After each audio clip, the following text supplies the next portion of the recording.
Welcome to episode 69 of the Band Hive Podcast. You're listening to the Band Hive Podcast, the #1 online resource for DIY bands to learn about the music business and touring. If you want to turn your band into a lean, mean touring machine, you're in the right place. Now, let's get this show on the road. It is time for another episode of the Band Hive Podcast. My name is James Cross, and I'm here with Matt Hose of Alive in Barcelona. How are you doing today, Matt? I am doing pretty fantastic, James. How's everything over there on the east side? That is wonderful to hear. I'm also doing well, and in fact, I am really stoked because earlier this week, we had a Clubhouse chat where there were about, 10 to 12 artists who tuned in to talk about their experiences with Submit Hub. And, we've done a couple episodes about Submit Hub recently, episode 66 with the founder of Submit Hub, Jason Grishkoff, and episode 63 with Steve Martin. No, not that Steve Martin, but the other Steve Martin who is behind the project Ascending Everest. And he was talking about how he got a 68% approval rate on Submit Hub, which is bonkers. That's an amazing rate. Like 2 out of 3 submissions or approvals, that's great. So we had a chat all about that, and it went so well that the artists who were in the chat asked for us to do one again next week, and the week after that, and the week after that. So we're now going to be doing them weekly, and if you want to join them and get updates on that, head on over to the Band Hive Facebook group, which you can find by going to bandhive.rocks/group, or just searching for Band Hive on Facebook, and you can join the group and get a heads up next time we're going live on Clubhouse. For the time being, it's every Wednesday at 2 p.m. Eastern Time. So we'd love to see you there, and we're always open to topic suggestions for the next week because we want to talk about what you guys and girls want to talk about. So let us know what you want to hear, what you can contribute, what you want to learn about, any of that stuff, and we might just make that our next Clubhouse discussion. So aside from that sounding a lot like a pitch, because it kind of is, I'm really stoked how many people showed up to that discussion. I was expecting, 5 people, and we doubled that, which is great for, the first chat we're doing. And I really think that Clubhouse is a platform that's going to grow. It's not like the other social media platforms like Google Plus and all those things that were big and then they just died because no one used them. Clubhouse is actually being used by people. So I'm really looking forward to seeing where it goes and what happens with it, because it's like the modern day internet forum, I think. It's the new Reddit, let's put it that way. So that all aside, a few weeks ago, I saw a comment in the Band Hive Facebook group about Spotify and how it was killing artists. And I did some math, and I have to say, I disagree. Spotify is very frequently demonized by musicians large and small. But the issue I see with that, because I agree that Spotify could do better for rights holders, the issue is people are criticizing the wrong parts of Spotify or just simply don't understand how Spotify works and streaming providers in general work, and people complain about that. Spotify's average payout is 0.37 cents per song. That is not a lot. That's nothing. That means 3 plays is a penny. 1,000 plays is $3.70. That seems like hardly anything, but it is a lot more than you think, because Spotify's royalty payouts are just shy of 70% of their revenue. Revenue is all the money that they bring in. There's no deductions, nothing like that. Their revenue is all the money they bring in. And it's like 68.5% or something like that, I believe.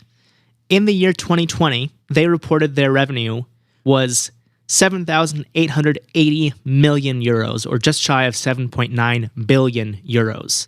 They paid out 5,865 million, which is just shy of 5.9 billion, as cost of revenue, which is their royalty payouts and other payments they make for the products or services that they provide. So that could include other things like the rights to podcasts that they've purchased, but it doesn't include their actual operating expenses that are things like staff, rent, servers, all that kind of stuff is not included in their cost of revenue. This is why when people say Spotify should double their royalty payouts, I roll my eyes and say that's literally not possible, because then Spotify would be paying out almost 140% of their revenue. They're a business first and foremost. And no business in their right mind would pay out 140% of their revenue. That's just not possible, because they would literally be losing more money no matter what they do than they bring in. They're already losing money And in 2020, it was 581 million. But that's not to say that there aren't things that Spotify could do to increase their payouts to copyright owners. And remember, when we're dealing with music, we're dealing with two specific copyrights: the song, which is the publishing copyright, and the sound recording, which is the master copyright.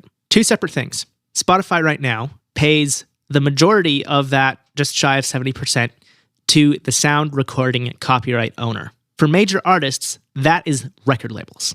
And that is why when you see a major artist say, I got 1 million plays and I got $1,200, it's like, okay, that's not Spotify's problem. That is you signing a bad deal. Although, granted, it might be a good deal, because if you would have gotten 10 plays without the label, you wouldn't have had $1,000. So depending on what the other parts of the deal are, maybe that's not so terrible. But the point is, the artists who complain about low payouts when they're signed to a major label, well, that's because the label's taking all the money. If that artist doesn't write their own songs, then they're getting even less because they're not getting the songwriting copyright royalty either. That all aside, there are two things that Spotify could do fairly easily to increase their average royalty payout per stream. The first thing they can do is increase their subscription pricing. $10 a month for all of the music pretty much ever recorded and released is nothing. That is dirt cheap. Look at Netflix. They've raised their prices a few times, and yeah, there's some pushback on it, but they've done it like 4 or 5 times in the past decade, and they still have subscribers. And they don't even have all the movies and TV ever made. With streaming video, you're looking at a lot more fragmented stuff. Netflix has their own shows, Hulu has their own shows. But with music, Spotify has pretty much everything. Increasing subscription pricing is probably the single biggest thing that would make per stream royalties go up, which there's a caveat to that we'll get to later. But the second thing, which I think might actually be more important, is Spotify could eliminate or somehow restrict the ad-supported plan, because that drastically reduces the average per stream payout. Spotify doesn't want to do this, and they say this in their own fourth quarter 2020 report, because most of their paid supporters come from the ad-supported plans. And that's why they say they rely on that free plan. But the issue is the people who have been on the ad-supported plan for years and have no intent of ever upgrading. Those people bring the per-stream royalty payout way down because the ad-supported plan just doesn't earn as much as a paid user. The problem is Spotify has dug themselves a hole with offering this quote-unquote free service that people rely on. This just brings us full circle to a decades-old problem that Napster created, which is that people started getting music for free and now they don't want to pay for it. Blaming Spotify for people not wanting to pay for music is not fair. That's not their fault. However, if you look at Apple Music, they actually do really well with similar pricing. They both charge for a single user about $10 a month. Apple's payout is more than twice of what Spotify pays out on average. And that's because Apple doesn't have the free plan. The issue is their market share is not nearly as large as Spotify's because they don't have the free plan to get people hooked and bring them in. So there's a fine line between having a smaller market share and actually having a market share but paying well. So there's a couple things that Spotify could change. Unfortunately, I don't think they're ever going to, but this is what would need to happen for Spotify to pay more. They need to raise their rates and they need to eliminate or restrict the free plan. It's also very important to note that Spotify hemorrhages money. This is not a company that records profits. This is a company who in 2020 lost $581 million just in 2020. So to put that kind of into perspective, it's like, for people to say like, oh, we need to double the streaming royalty rate. It's like, well, if you double the streaming royalty rate, you're literally talking about a company hemorrhaging over $1 billion. You know what happens when a company hemorrhages billions of dollars? They go away forever. They're gone. And so like with business, James, like you were talking about with increasing the subscription rate, one of the most important things that you have to work into your business model and is very, very hard and where a lot of businesses fall short is that you have to account for scaling. Your business has to get larger. And if you are progressing, you will be adding more people to your ledger. You'll be adding more expenses, more liabilities. As you start getting more professional, you're going to have maybe tour managers. You're going to be having booking agents that you pay percentages to. You have, maybe day-to-day managers that you pay percentages to. You have PR companies that you don't pay percentages to, but you pay flat rates to as a means to help boost attendance to shows. This is all going to be coming out of your bottom dollar. And so if you're not doing things like scaling the price of your merchandise, you're not going to be able to pay for them. It was a really big hurdle for me to jump over when I was like, man, artists that charge money to meet them, how stupid. And then I dove deep into the business side of things. That was when I was a kid. I was like, I would never charge somebody $20 to meet me. And I probably still wouldn't ever do that. I would want to make it like something that actually made sense. Like if they're going to pay $20, this is like somebody that I want to meet. I believe in developing quality relationships with all my fans. So like there are things that you can do that are good practices. But the point is like, if you're starting off with your t-shirts costing $50, by the time that you're doing regular 2 to 3 week tours on a regular basis, like your prices need to be like $25 a shirt. And then as you get even bigger and you have like a pretty high demand in your audience, those prices need to go up to like $30 a shirt. And the scaling has to happen. Scaling is a 100% necessary part of business.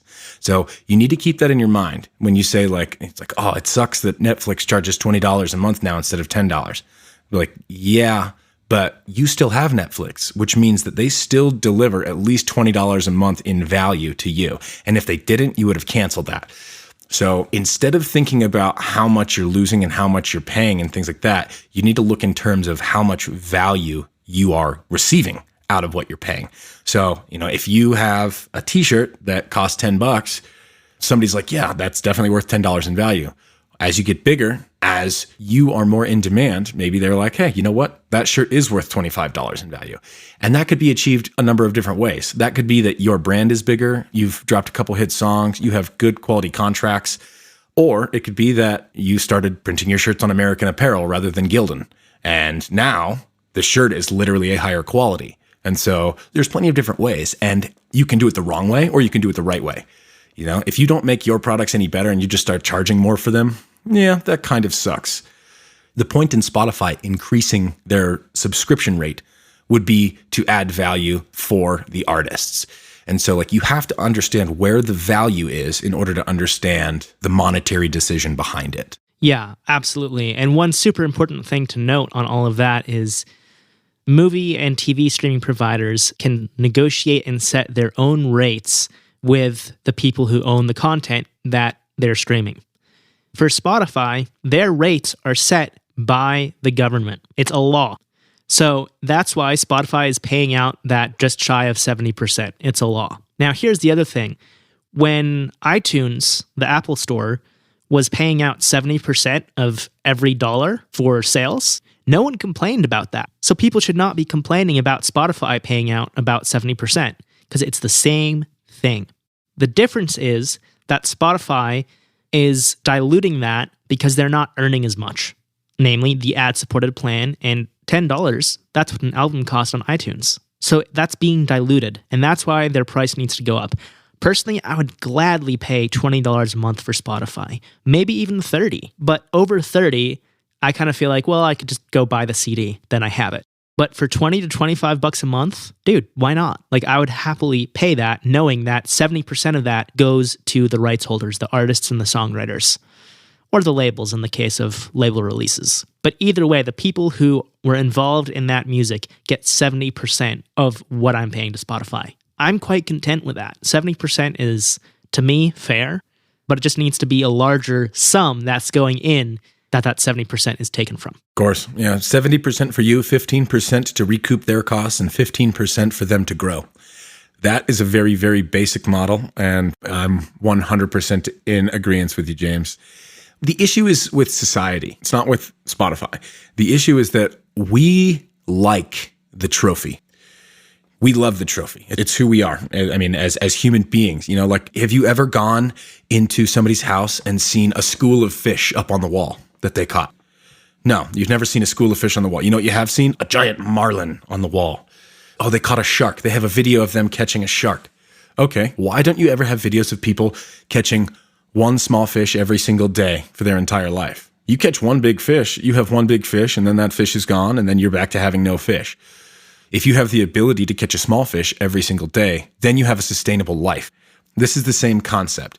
The idea that you're losing out on something by catching the small fish is a bad view. There are two major misconceptions with Spotify, both of which need a paradigm shift. The first is the common misconception. The common misconception is that if you're listening to an album on Spotify, then you're not going to purchase the album. This is not true in any way, shape, or form.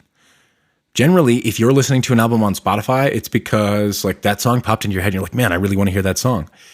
And if it's by one of your favorite artists, there's a good chance you've already purchased that album or at least a piece of their merch. So before, when you would sell a CD, you sell the CD for $10, and that is the money that you make on that CD. Your only hope of making more money is off of that person coming out to a show and purchasing some of your merch. Well, what happens when they don't have the CD in their car? Or what happens when, they get to work and they have a Alexa and they stream music all day on? Well, now you sold that $10 album to that guy, but now he's going to go and listen to your music on a streaming platform. So now every single time that song is listened, that album, it was $10. Now it's $10 and 0.37 cents. Oh, well, he listened to it 5 times that week. Okay, so now you actually made $10 and 1.5 cents or $10 and 3 cents. This is a snowball effect. So you get the one-time purchase still, especially from all your true fans. And this is why we hit so hard on you need to invest in your diehard fans, your true fans, because they'll buy your CD, they'll buy your merch, even if they don't wear it. I've literally had people who love our music so much that they buy a shirt just to hang it up on the wall because we didn't have the size that they had. Never underestimate the power and the devotion of your true fans. These things snowball. And so instead of having $10 on a single album sale per that album, per that person, that might end up turning into $15 over the course of, the next 2 years. And so this builds a residual income, a passive income. Passive income is sustainable income. That is the best type of income to build when you're in a business, because then you're not going to have drastic changes in influx on money. You're going to be able to budget more consistently. You'll be able to make money in the longer scale. You'll be able to back out and say like, oh, this is really cool. Instead of, making one CD sale here, we had one CD sale and 500 streams. You can never only look at one piece of the puzzle and criticize the whole thing. You have to look at everything. You have to look at what everything is doing. If you're going to criticize Spotify, you also have to say, well, then YouTube also sucks. And, so does Pandora, and so does Apple Music, and anything that streams is bad. And generally, the only people that actually suffer from streaming platforms are people that are already at the top of the game. This is why Taylor Swift, when she releases her albums, she does not release it on Spotify until months after she has done a private release, because she wants to capitalize on every single possible dollar before she capitalizes on streaming revenues. She has so many people listening to her that a lot of those people might not purchase the CD. She is not investing in her true fans. She is investing in the market as a whole. And so later on down the road, there might be a slight shift, but I can guarantee you she will make all of that money back. It will just be spread out over a long period of time. So this common misconception, like if I listen to an album on Spotify, it's not because I'm not going to listen to it in a hard pressed form. Okay. So throw that idea away. The second misconception is what I call the metal detector paradigm. And this is the idea that Spotify doesn't help people find a particular artist. It helps them find every artist. You get on Spotify, it starts rolling you through random, here's your smart playlist. If you have the free program, it'll just, spit you quote unquote like artists. Well, in essence, you're saying, oh, Spotify just lets me know it's a metal detector. It just lets me know that there's metal in the ground. It doesn't mean that I know what it is. It doesn't mean that it's valuable. It doesn't mean that I need it. But what people failed to understand is that before the metal detector, no one even knew there was metal in the ground. And so this gives you a spotlight at the forefront. When you're listening to an artist and you hear this really high production quality song pop on and you're just in love with it, you don't think, wow, this is a tiny band from New Jersey that doesn't have a substantial fan base and blah, blah, blah this. No, you think, man, this song rocks. I like this band and I'm going to listen to them more. It is a metal detector. And you're right. Sometimes they might find a different artist. But Beforehand, people didn't even know you were there. Now people know there's metal in the ground. And now they can dive a little bit deeper. Now they actually have a jumping off point, so to speak, in order to find you. Whereas Spotify has been the radio is what we all listened to for the last 2 decades in order to find new music. That's what Spotify is now. Nobody ever criticized the radio for their payouts. So we shouldn't be doing that to Spotify either. Now, I understand the inclination for criticism towards it because it is hard. And then you hear things like, him come out and say their CEO say, oh, artists just need to write more music. And he's absolutely right. The more music that you get out and the more diehard fans you have, the more consistently you're going to receive a monthly check. But what's very important to know that this idea that Spotify just makes you one fish in a school of fish, well, you might not be the trophy fish yet, but it would still really be nice to be caught when you're a small fish, right? You want that income when you're a small fish. This is a tool that gives that to you. Absolutely. And a couple of things I want to note there, because all of what you've said is on point. That's so well put. You brought up radio. In the US, artists do not get paid for radio plays. The songwriters get paid, but the artists do not. Elsewhere in the world, in fact, most of the world, artists and songwriters both get paid for radio plays. But in the United States, the artists do not get paid any royalties from the radio. It's a real shame, and it needs to be changed, but with radio on the way out, I'm not sure how much that's actually going to change. But I have a couple examples here that I want to toss in.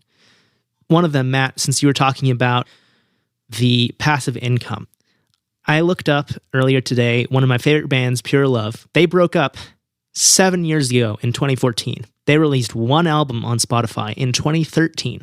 It's out of print. You can only find the CD or the record secondhand. You literally cannot get it anywhere except from somebody who's already paid the band. The band's not seeing any more money from that. But they have 11,000 monthly listeners. Now, assuming that each of those listeners only listens to a single song, which I highly doubt is the case, I'm betting most of those people are listening to more than a single song. But just making it super easy, a single song, that's $40.70 in royalties every single month. Now, that's not a lot, but this is a relatively small band who broke up almost a decade ago, and they're getting $480 per year in royalties from Spotify. That's money that they would not have ever had because their web store doesn't exist anymore. Their Bandcamp does not exist anymore. You can't get their CDs. You can't get their vinyl. This is literally free money because they wouldn't have had any way to make that money if the songs weren't on Spotify. Now, to further put this into perspective, let's say that you as a small DIY artist are going to release an EP with 5 songs on it. You're planning to do a really small run of 100 CDs, which, according to disc makers, if you do digipacks, is going to be $1.28 per CD. You're going to sell them for $5 each, which results in a $3.72 profit per copy. That's not too bad for an EP on such a small run. Now, to earn $3.72 on Spotify, you would need someone to stream the entire EP, all 5 songs, 201 times. That sounds like a lot, if you think about it. For one person to stream it 201 times. That's a lot. I have streamed some songs far more than 200 times. I don't know the exact counts because I don't think Spotify tells you that. But looking at iTunes, there are songs that I've listened to 300 times or more in the past 3 years since I last reset my play counts. I do that every 2 to 3 years just to see what I'm listening to right now. And now that I don't use iTunes as much, because even if I own the music, I go listen on Spotify for the exact reasons you were talking about, Matt, where if I stream it, the artist gets just a little bit more. So that's worth it to me. Even though I have it on my hard drive, I will go listen on Spotify because it's just a little bit of a trickle for the artist and the songwriter. If you have people streaming that 201 times, then you've earned one sale. Okay, but now break it down. You could have one person streaming it 201 times because they're a super fan and they listen to it every single day of their lives. Or you can have many more fans who are casual fans and might not have ever purchased a CD in the first place, but they'll stream your songs. So you might have 10 people listening to you instead of 1. Guess what? Now they only need to listen to that EP 20 times each. That's easy. If they have it on repeat for a day, while they're sitting in the office or something, they're just like, oh, this is really good. they can stream an EP 20 times in a day, and you've earned a sale in one day. You know, like when I work, typically I'll just pick an album and put it on repeat, and I will listen to that all day, unless I'm doing editing or mixing or something like that. But if I'm just doing office work or writing, then I'm listening to music. Lately, I've listened to a bunch of 4 Years Strong and a bunch of Enter Shikari. I've streamed their newest albums, hundreds of times by now throughout the last few months. The Enter Shikari, I've been listening to their newest album since last April or May, whenever it came out, because it's that good. Guess what? My fiance asked what I wanted for Christmas, and I told her I want the new Enter Shikari record on vinyl. So now they have all that income from me streaming their music hundreds of times and a record sale, because that's what I asked for Christmas. That all adds up. So you can have the 10 people streaming your EP 20 times, or let's say you get one super fan who streams it 100 times, just 100 times, not 200, and then 10 more casual fans who stream it 10 times each. That is a very likely scenario because you can now reach so many more people. The numbers are starting to work out in your favor because, like I was saying earlier with a CD, once it's sold, there's no more money in that. If somebody resells the CD later, the artist and the songwriter don't see anything from that. But on streaming platforms, as long as someone's listening, you're getting paid. One thing I also want to throw in here, in business, we tend to look at money. For a second, I want to look at a different metric. I want to look at time. Okay? Time is something that no matter how hard you try, you cannot scale it. We only have a certain amount of years on this earth. There is no renewable time resource. You can scale your money, you can scale your skill, and actually it's time plus your scalable skill that actually allows you to scale your money. So instead of looking at skill and looking at money, I want to look at the time metric. I will use Alive in Barcelona as an example. We have roughly 2.5 million streams on our first album that came out. So if you have 2.5 million streams and the average song is 3 minutes, okay, that is 7.5 million minutes, okay? Now, if you divide that by how many minutes there are in an hour, 60, that works out to 125,000 hours, okay? And if you divide that by 24, how many hours in a day, that works out to 5,208 days. Now, if you divide that by 365, the number of days in a year, that works out to 14 and a quarter years. So for one person to have played our music 2.5 million times, it would take 14 and a quarter years of their life. That's longer than Alive in Barcelona has been a band by twofold. So if you were constantly touring and your only way for you to get your music out there and the only way for you to make money on it, and rather the best way is while you're playing shows in front of people, you would have had to play your music for 14 years in front of people. This is 14 linear years too. This is every hour you're asleep. So if you were to actually think about it and say, like, you're only awake for 16 hours of the day, and if you were listening to it for every waking hour of the day, this would actually be 21 years.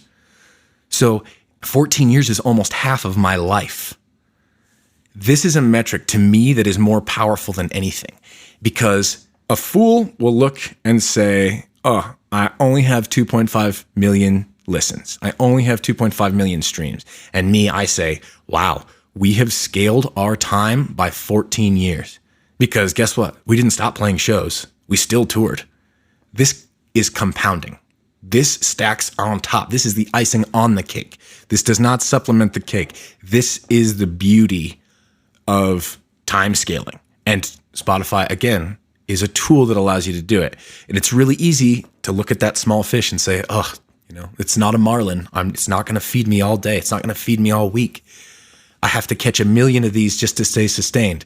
But once you do, that starts to snowball effect. That starts to compound. It travels downhill.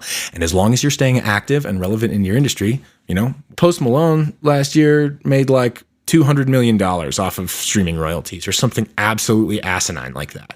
I mean, this is all passively. He's still going and playing shows. He's still getting $50,000 guarantees. He's still selling all that merch to all these fans. But selling merch does not scale your time. Playing shows does not scale your time.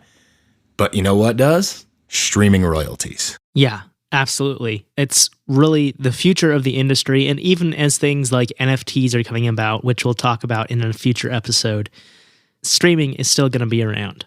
And that's just a fact. If people can't get their heads around that and are just going to complain, those are the same people who probably won't end up going anywhere in this industry. Because as much as it sucks to say, music is a business. You have to have a passion for it. You have to have drive, but it is a business. You also have to go through it as an entrepreneur. And if you're not doing that, you're going to be shooting yourself in the foot. I want to toss out just a couple more numbers here because I compared Spotify and Apple Music. Because remember earlier I said Apple Music pays a little more than twice what Spotify does.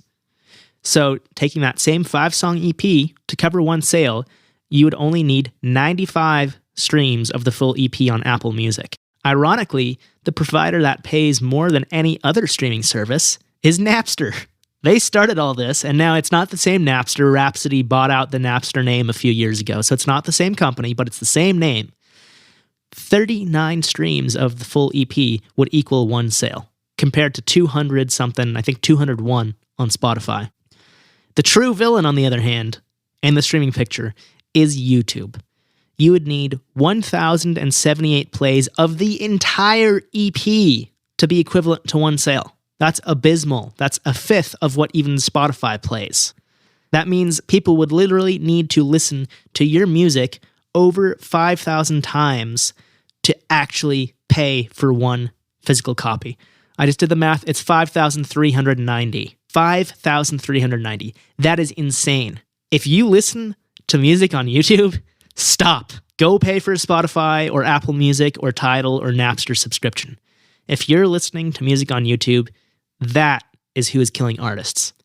And that brings me to my point. Ultimately, who's to blame about the low payouts on streaming services? The consumer who doesn't want to pay for music is the person to blame.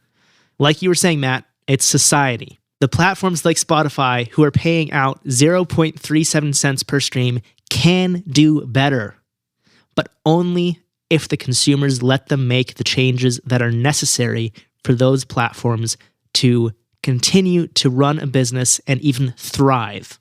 Because just like you said, Matt, if a business is losing money, eventually they're not going to be around anymore. They are going to close. In short, tools in the music industry are used for totally different things. You would not try to use a hammer on a screw. You would not try to use a tape measure when a drill is required, okay? You need to know the place and time for each tool to be used. So looking at Spotify and saying, oh, this is terrible. This is cutting our profits down. Instead of me making, $1 per song, now I'm getting paid pennies per song. It's like, well, I guess. Like you were saying earlier, James, you have some songs that you listen to quite a bit.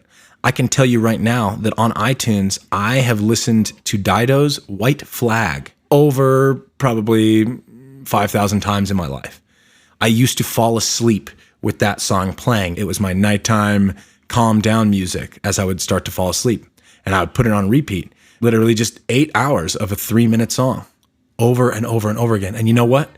They did not make a penny off of me residually playing that song. And had Spotify existed back then and I was able to put on that song on repeat, I mean, they literally would have made like an extra $20 off of me. And that's $20 that was lost in the ether that at the time just didn't exist because there was no pathway. There was no bridge connecting that streaming royalty with the artist. So Spotify is not this curse. Spotify is beautiful. And yes, I understand that it is difficult, but like even purely the analytics of Spotify, purely the analytics is a business metric that is worth making that available to your fans. Like nobody bats an eye when you're like, oh yeah, we obviously have to put our stuff up on YouTube. But then when you realize they literally pay less than a fifth of what Spotify does, you can even get on YouTube and watch videos of how much money YouTubers make. There's a reason that they've dropped like flies over the course of the last decade. And that's because the royalty rate constantly gets slashed. On top of that, there's more people coming into the market constantly. There's, so it's like just epic competition constantly. And so like these larger businesses, it's on them to kind of compete for your business. But at the same time, they also face an even harder problem because they also have to be adding value to the artist's life. So they have two different consumers in their business model. Their consumers are you, the people listening to music, but their consumers in essence are also the producers, the people who make the music, because they have to appeal to us as well. So don't get this idea in your mind that having a metal detector really just gives you an ocean of problems and nowhere to start. It doesn't. It gives you everywhere in the world to start. And as long as you're developing quality relationships with your fans, you're developing these true fans, then start building your snowball, man. That compounding money is beautiful. And more importantly, when you see how many streams you have and you crunch those numbers and you take a step back and you say, wow, that like 5,000 streams that we have total at 3 songs, like that's 15,000 minutes.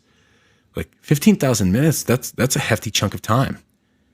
Is that going to inspire you or is that going to break you down?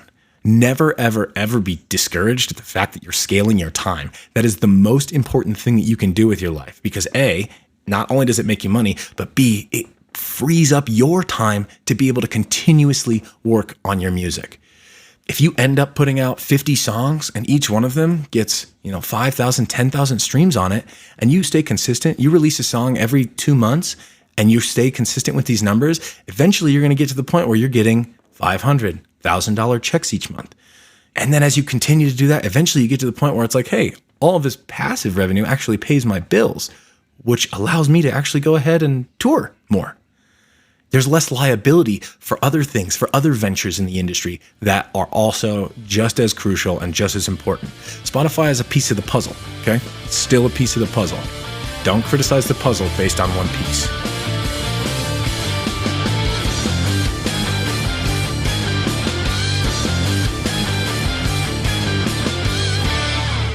That does it for another episode of the Bandhive Podcast. Thanks so much for tuning in and listening. We know this is kind of a controversial topic, but it's something we felt that really needs to be talked about because it's something that affects every single artist out there. And having that negative mentality saying that Spotify is victimizing artists and rights holders, that's just not good. That is not going to help you in your career in any way. When the big artists talk about Spotify, they get some press. But if you as a DIY artist are doing that and complaining about Spotify, people are not going to care. It's not going to make the news. It's not going to do anything for your career. And in fact, like we said in the episode, it's actually not as bad as it seems when you hear those figures. So, in the episode, we talked about that 5-song EP with 100 physical copies at this cost and this sale price, and how those numbers go together for Spotify, Apple Music, and Napster.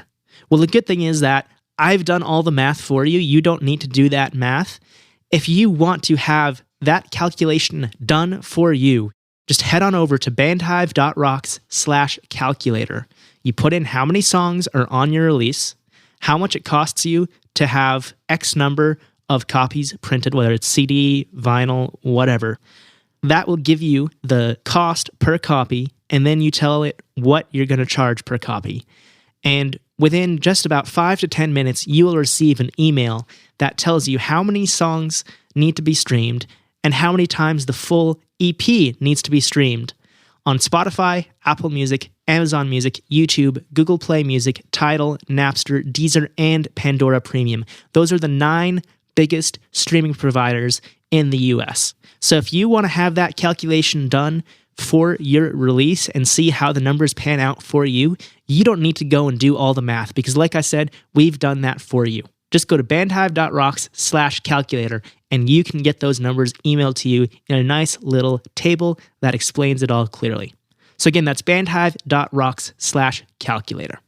Thanks again for listening. We'll be back with another new episode next Tuesday at 6 a.m. Eastern.